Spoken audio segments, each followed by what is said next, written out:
Ce podcast vous est présenté par Audible.fr. Vous aimez les podcasts ? Vous allez adorer les livres audio. Téléchargez-les et écoutez-les sur votre smartphone. Avec l'offre d'essai, le premier livre audio est offert sur audible.fr/slate.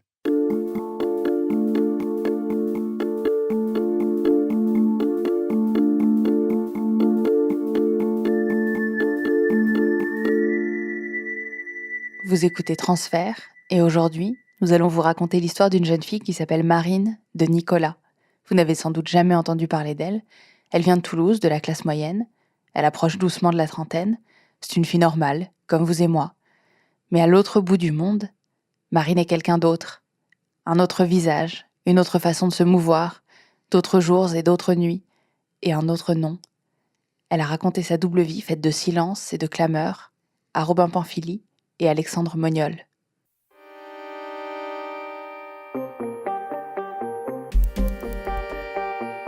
Nous sommes en août 2012, donc je suis en région toulousaine chez mes parents. Je viens juste de rentrer de Chine, de mon premier voyage en Chine, et je suis dans le canapé et mon téléphone sonne. Donc un numéro chinois que je ne connais pas. Je suis un peu surprise, j'attends pas d'appel, et je décroche. Et j'entends une voix que je ne connais pas. Donc un monsieur, je dirais la quarantaine à peu près, qui me dit qu'il a récupéré mon contact avec la régie de la première émission de télé que j'avais faite, un mois auparavant. Et donc il me dit, il faut que tu reviennes en Chine, j'ai un plan. Donc, moi je dis, bon excusez-moi, qui êtes-vous ? Et donc là il me dit, voilà, je me présente, je m'appelle Monsieur Liu. Je vous appelle de la part de Runan Weishi, donc la télé du Runan en Chine. Et il faut absolument que vous rentriez en Chine parce que j'ai un plan pour vous rendre célèbre. Ça a commencé avec un professeur de chinois, en fait, un de mes professeurs, qui me dit il y a cette compétition, c'est local, c'est toulousain, et ça élit la personne qui parle le mieux chinois. Donc bon, il m'a inscrite. Et en fait, au fur et à mesure, j'ai gravi les échelons et je me suis retrouvée vice-championne de France, qualifiée pour participer à la Coupe du Monde qui était télévisée en Chine. Donc tout d'un coup, ça devenait gros. Et je me suis retrouvée vice-championne du monde. C'était en mai et j'ai reçu l'appel en août. Ils cherchent une chanteuse européenne. Et donc il y a tout prévu, il y a les chansons qui sont prêtes, les clips déjà réalisés, déjà pensés en tout cas. Et donc il me dit, je pense que c'est toi. Il faut que tu viennes, il faut qu'on fasse des tests. Je suis à l'aéroport, j'ai ma valise dans la main. Ce n'est pas la première fois que je vais en Chine, mais c'est la première fois que je vais à Pékin. Donc je découvre Pékin et je découvre ce monsieur avec ses lunettes rouges, qui est donc le fameux Monsieur Liu. Je me rappelle qu'il fumait à l'intérieur de l'aéroport, une cigarette, et il se tenait bien droit. Il était petite taille, mais on voyait que c'était quelqu'un quand même. Et il avait un assistant à côté de lui, qui était un garçon un peu enrobé, qui tenait une pancarte avec mon nom marqué dessus en chinois. Et il m'en met plein la vue, quoi. Déjà, on s'assoit dans sa voiture qui doit coûter une fortune, son chauffeur, son assistant, et directement, en fait, il m'emmène sur les lieux d'un tournage. Donc c'est une espèce de tour carrée en plein centre de Pékin. C'est comme un cube avec un trou au milieu. C'est immense et c'est la tour qui s'appelle CCTV. Et c'est un petit peu les quartiers de la plus grande chaîne de télévision chinoise, en fait. Et tout de suite, il me donne un appartement de fonction. C'est un appartement que je partage avec 2 autres chanteuses. Parce que donc mon manager, Monsieur Liu, il a plusieurs chanteuses dans son écurie, entre guillemets. 5 ou 6 filles, qui sont du monde entier.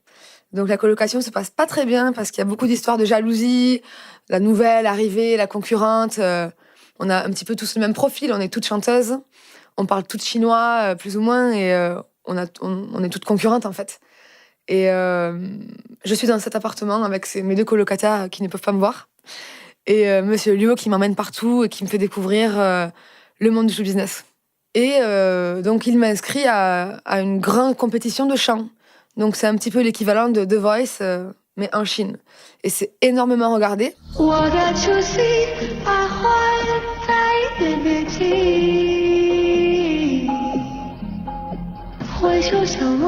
Alors, lorsque mon manager m'a inscrit à la compétition de chant, je me repose complètement sur lui, en fait.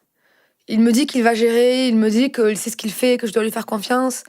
Alors moi, bien sûr, à ce moment-là, j'ai pas confiance en moi. Ça fait 2 semaines que je chante. Je parle chinois, mais je suis pas non plus bilingue. J'ai peur. Je me dis que je suis face à des personnes, à des monstres de la musique.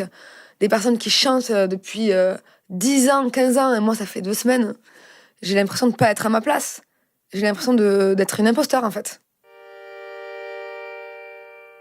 Et donc, au fur et à mesure, les émissions passent et je vois qu'à chaque fois, ça passe. Je vois que ça marche. Donc, je continue. Et le jour où je reçois la petite statuette de victoire, donc j'étais l'une des finalistes, je me dis, ah ben c'est bon, ça y est. Ça y est, on l'a fait. Je me suis avancée sur le plateau, il y avait une étoile au sol. Je me suis mis sur l'étoile et l'étoile s'est surélevée comme ça. Là, c'est un sentiment un peu particulier où tu te dis, ouais, c'est charmé. Et je me rappelle, ce jour-là, mon manager m'a dit merci qui? Je dis merci Léo.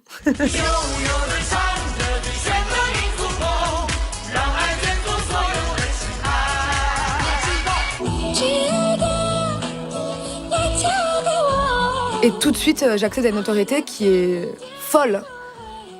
Déjà, c'est pas du tout pareil qu'en France. Il y a énormément de monde en Chine.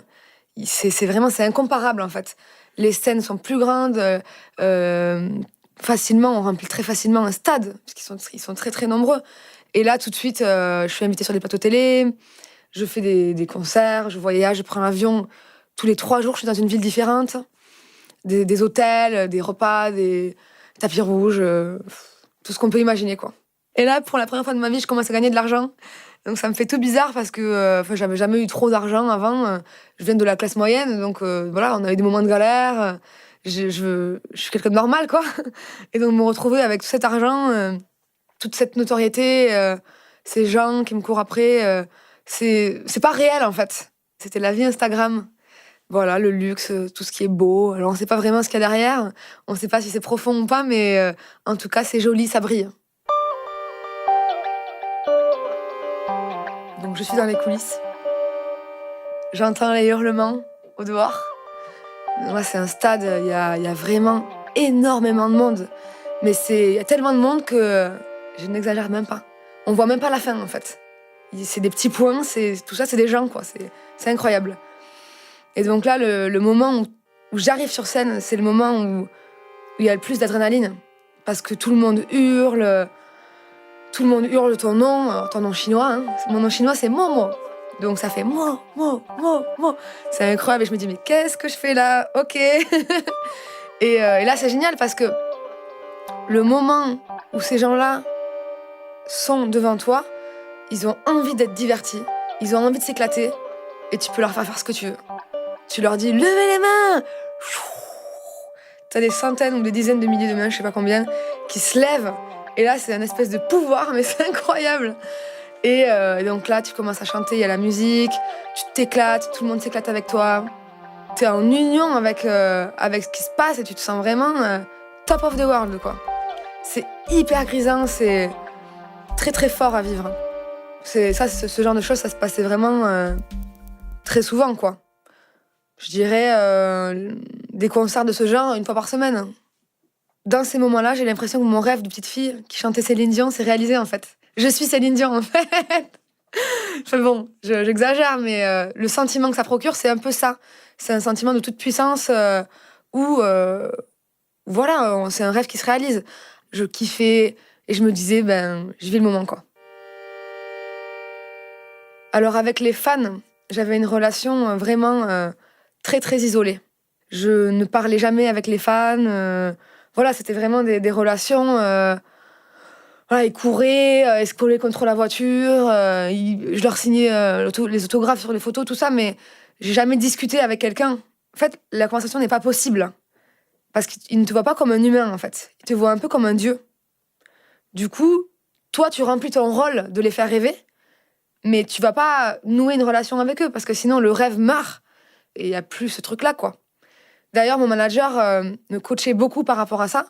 Il était quand même assez exigeant, très exigeant. Et il me disait, les stars ne se mélangent pas. Ne parle à personne, garde tes lunettes de soleil. Il a créé un personnage, Momo. Monsieur Liu, au début, il est très gentil avec moi. Il est un peu comme un papa. Et je me rappelle lui avoir dit ces mots au début de notre relation.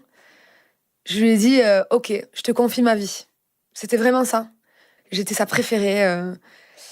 Il m'avait donné la meilleure chambre, la plus grande, avec la salle de bain privée. Il m'avait acheté une robe magnifique qu'il avait faite faire sur mesure pour moi, rouge et or, donc les couleurs de la Chine. C'était ma robe de scène qui avait coûté une fortune. Et ça provoquait énormément de jalousie chez les autres filles parce que les autres filles n'avaient pas ces traitements de faveur, en fait. Elles me détestaient, elles parlaient sur moi, elles ricanaient sur mon passage, tout ça. Mais moi, je m'en fichais parce que je savais que j'étais la mieux lotie. Et Monsieur Liu, vraiment, faisait très très attention à moi. Et d'ailleurs, il contrôlait beaucoup ma vie personnelle, du coup. J'avais pas trop le droit de sortir, il fallait que je me repose.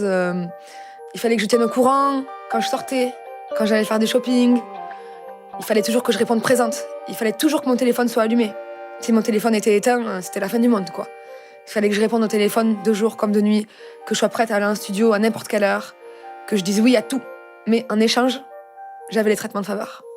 Monsieur Liu me protège des personnes mal intentionnées, des hommes qui sont puissants, qui sont riches et qui n'ont pas l'habitude qu'une femme leur dise non. Il me protège de ça, en fait. Ça ne m'arrive pas parce que je suis sous l'aile de Liu. Je suis mise sur un pédestal. Au début, ça se passe comme ça. Et au fur et à mesure, la relation change. Parce que le contrôle commence à être vraiment extrême. Et il commence à me dicter comment je dois m'habiller, comment je dois rire, comment je dois parler. Et là, c'est quelque chose qui devient difficile parce que j'ai l'impression de plus être moi-même. J'ai l'impression d'appartenir à quelqu'un d'autre. Et donc là, à ce moment-là, j'ai commencé à me rendre compte que c'était complètement artificiel. Certes, j'avais ma notoriété, j'avais toutes ces choses-là, j'avais un train de vie très confortable et très grisant, mais je ne le devais pas à moi-même, certainement pas à ma création. J'avais juste eu la chance de rencontrer cette personne à ce moment-là, et c'était pas satisfaisant à un niveau personnel. Et ça, j'ai commencé à le ressentir de plus en plus fort, jusqu'à commencer à être moins heureuse. Mais j'étais bloquée.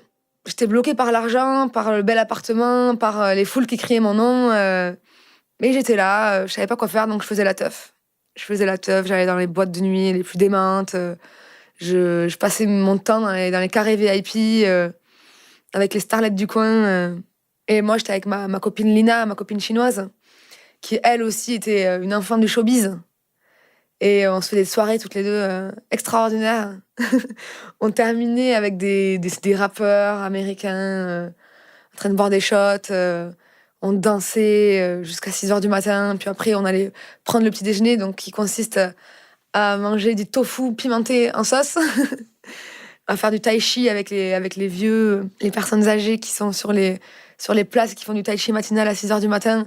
On faisait du tai chi avec eux. Non, c'est des bons souvenirs, mais c'est vrai que c'était un petit peu pour aussi combler le vide que je ressentais à ce moment-là. Et je me sentais vivante comme ça, quoi. Les premières fatigues sont arrivées très progressivement. Vraiment sournoisement, je m'en suis pas rendu compte du tout. J'étais un peu fatiguée, puis une semaine après, un petit peu plus. Et une semaine après, encore un peu plus. Et puis la semaine d'après, j'avais des vomissements. Et puis la semaine d'après, j'avais mal à la tête. Et puis la semaine d'après, donc en fait, ça s'est fait sur de nombreux mois. Jusqu'au jour où on a commencé à m'en faire la remarque. Donc là, j'ai vu que ça se voyait. Mes amis qui me disent t'as maigri. Oh, mais c'est incroyable. T'as vraiment perdu du poids. Un autre ami qui me dit ça va? T'as pas l'air en forme. Et donc en fait, plein de choses comme ça de plus en plus où on commence à se dire il y a un petit souci. Et donc je vais à l'hôpital une première fois. Alors c'était un grand moment parce que l'hôpital chinois, c'est pas du tout comme l'hôpital français. Il n'y avait pas de médecin généraliste. Donc ce ne sont que des spécialistes. Et moi j'avais plein de bobos, j'avais plein de problèmes un peu partout. J'ai dû voir donc plusieurs spécialistes, mais ça a été très très compliqué. J'ai dû abandonner en fait, parce que j'arrivais pas à m'y retrouver dans l'hôpital chinois. Donc j'ai un petit peu ignoré et j'ai continué ma vie en mettant ça sur le compte de la fatigue et sur le compte de mon rythme de vie effréné, les concerts, la fête, tout ça. Et j'en ai parlé à mon manager et je lui ai demandé quelques jours de repos. parce que de toute façon, je n'avais plus de voix. Je parlais vraiment comme ça. J'avais une infection de voix. Et il m'a répondu absolument pas. Est-ce que tu sais combien d'argent est en jeu Je vais perdre énormément. T'y vas et tu feras du playback. Et moi, je l'avais supplié. J'avais dit, écoute, je suis très malade. Là, je suis pas bien du tout. Il faut absolument que tu me laisses me reposer plusieurs jours. Et il m'avait dit, si tu fais ça, je garderai cet argent sur tes prochains cachets. Donc, je me suis résignée. J'y suis allée. Je suis sur scène et c'est un concert à ciel ouvert à Pékin. Il y a énormément de monde. Je sais pas combien de personnes il y a, mais il y a beaucoup de gens dans le public. Je suis en train de chanter ma chanson avec les danseuses. On danse, tout se passe bien, je me sens bien comme d'habitude. Je ressens cette unité avec le public. C'est le délire, quoi. Et tout d'un coup, je sens que ma voix n'est plus tout à fait juste. Je sens qu'elle déraille un peu dans ma gorge. Et je sens un petit peu des frissons de fièvre.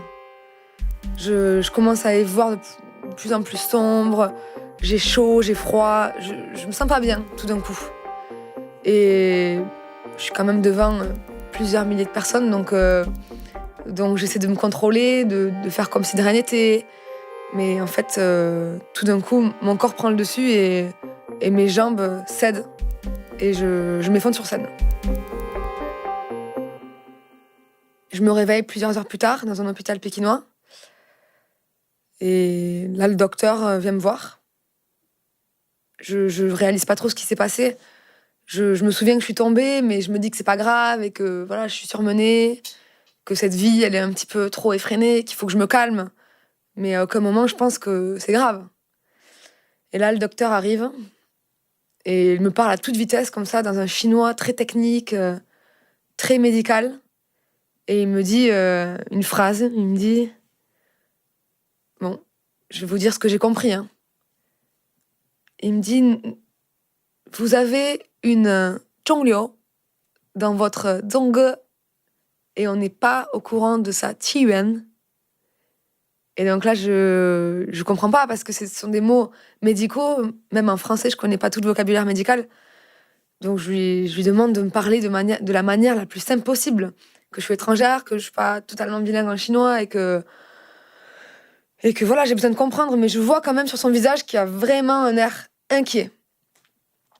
Et donc là, il m'annonce que j'ai une tumeur entre les poumons. Et à ce moment-là, je sais pas, il y a une espèce de trou noir. Je suis dans le déni, je me dis que c'est pas possible, qu'il y a une erreur, que j'ai mal compris, que ça doit être mon chinois qui me joue des tours. Mais en tout cas, je peux pas du tout accepter qu'il se passe ça. Et je suis avec mon amie Lina, donc ma meilleure copine chinoise, et je lui demande de me traduire.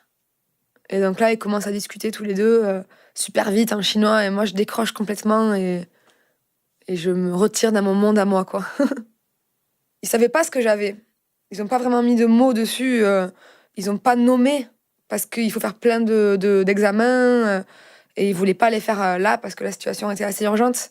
Et en plus, c'était pas ma langue. J'étais pas chez moi. Ils m'ont dit rentrez chez vous. Donc, je les ai écoutés. Je suis rentrée à la maison. J'ai fait mes valises. J'ai appelé mon assurance et je me suis fait rapatrier le soir même. Donc à ce moment-là, je quitte tout. Quand même, je prends 5 minutes pour aller voir mon manager. Je lui montre la radio de mes poumons. Et lui, il s'allume une cigarette. Il s'allume une cigarette et il me dit bon, ben, ok, soigne-toi bien. Je suis allée chez moi, j'ai fait mes valises, j'ai mis ce que je pouvais dans les valises. Le reste, je l'ai laissé. J'ai laissé mes meubles, j'ai laissé mes colocataires. J'ai laissé mes amis, ma carrière, j'ai laissé mon petit copain. J'étais folle amoureuse d'un mannequin mexicain à ce moment-là. Je suis partie un petit peu comme ça dans le coltard en me demandant si c'était réel ou pas. J'ai pris le premier avion et je suis rentrée chez moi, à Toulouse, chez mes parents. Ça faisait 1 an et demi que j'avais rencontré Monsieur Liu, ça faisait 1 an et demi que j'avais commencé ma carrière. 1 an et demi de paillettes et de gloire. Pour me retrouver échouée devant la porte de mes parents, paumée, avec une tumeur entre les poumons. 24 heures auparavant, j'étais sur scène devant plusieurs centaines de milliers de Chinois en train de faire ma star. Et un jour plus tard, je suis dans un brancard, sur un brancard d'ambulance, en train de me demander si je vais vivre ou mourir. Je suis poussée dans un fauteuil roulant où tout le monde me regarde avec pitié, quoi. J'ai toujours eu conscience que ça pouvait s'arrêter du jour au lendemain. Et au fond de moi, je savais que ça s'arrêterait du jour au lendemain. Parce que c'est arrivé trop vite. C'est pas arrivé de manière naturelle, vraiment, où tu passes des années à travailler, à monter les marches l'une après l'autre, les unes après les autres. Je m'attendais à ce que tout s'arrête du jour au lendemain, mais je m'attendais pas à ce que ce soit de cette manière. Je pensais pas que même mon propre corps me laisserait tomber, quoi. Alors entre le moment où je suis arrivée à Toulouse et le moment où on a commencé les premiers soins, il s'est passé une dizaine de jours. En fait, ça correspond aux tests, aux prélèvements, aux analyses. Ça prend un petit peu de temps et ça, c'était les journées les plus longues de ma vie parce que on sait pas ce qu'on a. On sait que c'est grave, on sait qu'on peut mourir, mais on sait pas ce qu'on a et c'est horrible parce qu'on sait pas quoi faire. On est vraiment désarmé et on se fait plein d'hypothèses et ça, c'est vraiment le pire. Ne pas savoir. Et c'est étrange parce que le diagnostic m'a à la fois apporté un sentiment de délivrance. Enfin, je savais ce que j'avais, enfin, on allait pouvoir agir dessus. Et en même temps, ça a concrétisé ma plus grande angoisse. Enfin, ils ont prononcé le mot qui tue, quoi. Le mot cancer. 24 piges, dans la fleur de l'âge, avec du succès de l'autre côté de la planète. Et non, cancer. Je vais peut-être crever, quoi. C'était comme si ma vie ne m'appartenait plus. J'avais l'impression d'avoir 99 ans, d'être sur mon lit de mort, d'avoir vécu ma vie entière et de la regarder avec l'œil du mourant. Et mon premier regret, c'était celui de ne pas avoir osé. J'avais l'impression de ne pas avoir assez osé, comme si j'avais laissé la timidité contrôler ma vie, la peur contrôler ma vie. Et donc là, je me suis dit, si je survis, je vais vivre ma vie, je vais prendre mes décisions, je vais oser être moi-même, je vais pas avoir peur de dire ce que je pense, et je vais prendre tous les risques. Pendant toute la période en fait qui suit cette fameuse journée, j'ai beaucoup de mal à réunir mes souvenirs parce que c'est tellement violent, je pense, pour le cerveau humain d'être confronté à sa propre mort que j'ai du mal à me rappeler. C'est brumeux. Et là, à ce moment-là, je suis pas vraiment dans un esprit combatif. Je suis juste dans un moment où j'essaie de réaliser ce qui se passe. Ma vie a complètement changé. Je passe des scènes, des plateaux télé, des jolies robes, à l'hôpital, aux blouses blanches, aux piqûres, et malheureusement aux perruques. Parce que, voilà, je commence mes traitements. Donc ce sont de grandes souffrances physiques, indescriptibles. Puis très vite, j'ai dû trouver d'autres sources. C'est ça qui est intéressant avec des maladies comme ça qui dépouillent complètement. On trouve des forces dont on ignorait l'existence. On trouve, on se rend compte que finalement notre crâne il est joli et qu'il peut être porté comme ça. Et il y a plein de choses qui se révèlent et qui au final sont tellement plus intéressantes que les paillettes et les plateaux télé. Les semaines, les mois passent. Voilà, je m'affaiblis physiquement. Je deviens fragile. Je suis très souvent allongée, très souvent en lit. Tous mes muscles fondent. Je suis en mode vomito toute la journée. C'est pas très beau, mais c'est la vérité. Et on me soutient. Dès que je peux, je sors. Je mets une belle robe. Je mets des talons et je vais faire la fête.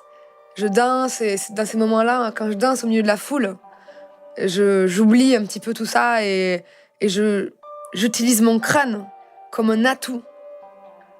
En fait, je me disais, voilà, regarde, tout le monde a des cheveux, tout le monde est so boring, tout le monde est pareil, moi je suis chauve, ouais, c'est mon style. Et quand on est persuadé d'une chose pareille, c'est marrant parce que ça a son effet, quoi. J'avais pas du tout de regard de pitié sur moi, c'était des gens qui me disaient, waouh, mais c'est incroyable ce style, t'as osé Et moi, dans ces moments-là, je m'inventais une vie et je disais ouais, je sais, j'ai un petit côté un peu punk. Je disais absolument pas que j'étais en chimio. J'en avais marre qu'on ait pitié de moi, quoi. Il y a 6 mois de doute total, où c'est vraiment un jeu avec la mort, quoi. C'est est-ce que tu vas m'avoir? Est-ce que c'est moi qui vais gagner? C'est vraiment la partie ultime de poker, quoi.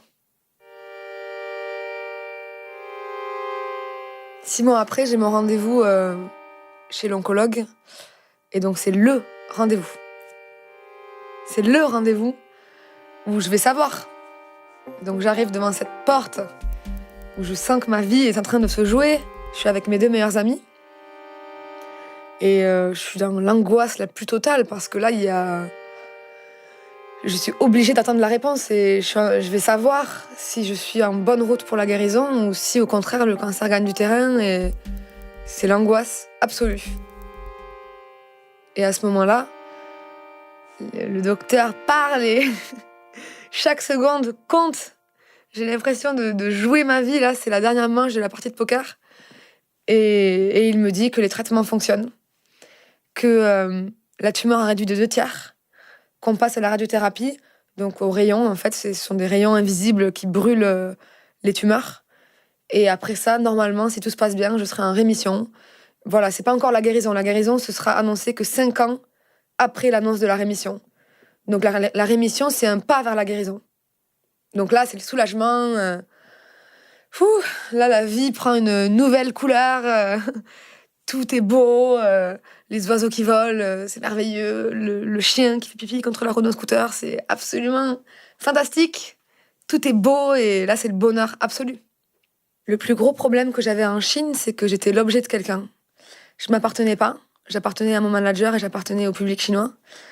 Et aujourd'hui, la maladie m'a donné la chance de m'exprimer, de recommencer une toute nouvelle vie en étant au cœur de moi-même, en m'exprimant, en disant ce que j'ai à dire. Et ça, c'est quelque chose de très, très, très kiffant. Encore plus que les stades, encore plus que les plateaux télé chinois. Là, aujourd'hui, ce sont mes mots, c'est ma personnalité, je fais ce que je veux. Le livre que j'ai écrit, je l'ai écrit moi-même. Tous les mots sont de moi, les messages sont les miens et voilà, je me sens beaucoup plus accomplie. J'ai l'impression de suivre un chemin qui m'appartient et au final, je me dis que cette maladie, elle m'aura servi à ça. Donc c'était un cadeau, malgré tout, même s'il était très mal emballé, c'était un cadeau quand même. Au moment de la rémission, j'ai fait un post sur mon Facebook chinois qui s'appelle Weixin. J'ai fait un post, le crâne rasé, en disant voilà, j'ai rien dit à personne, mais en fait, pendant l'année qui vient de se passer, je me suis battue contre un cancer. Voilà pourquoi j'ai disparu tout d'un coup. Et aujourd'hui, je suis victorieuse.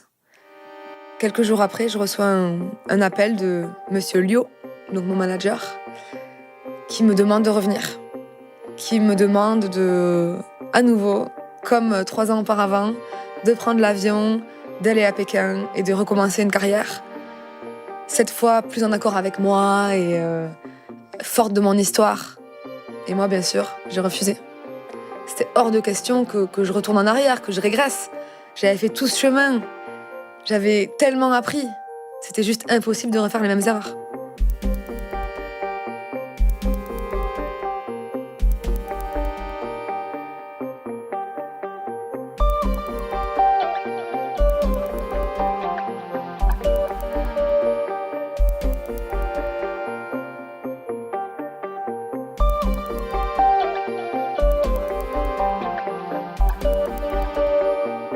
Cet épisode était signé Robin Pamphili et Alexandre Moniol, mise en musique par Maxime Daoud et mixé par Jean-Baptiste Aubonnet. Et si vous avez envie d'en savoir plus sur l'histoire de Marine, vous pouvez acheter le livre qu'elle vient de publier chez Ring et qui s'appelle Le baiser de l'ouragan. À très vite. Ce podcast vous a été présenté par Audible.fr. Vous aimez les podcasts ? Vous allez adorer les livres audio. Téléchargez-les et écoutez-les sur votre smartphone. Avec l'offre d'essai, le premier livre audio est offert sur audible.fr/slate.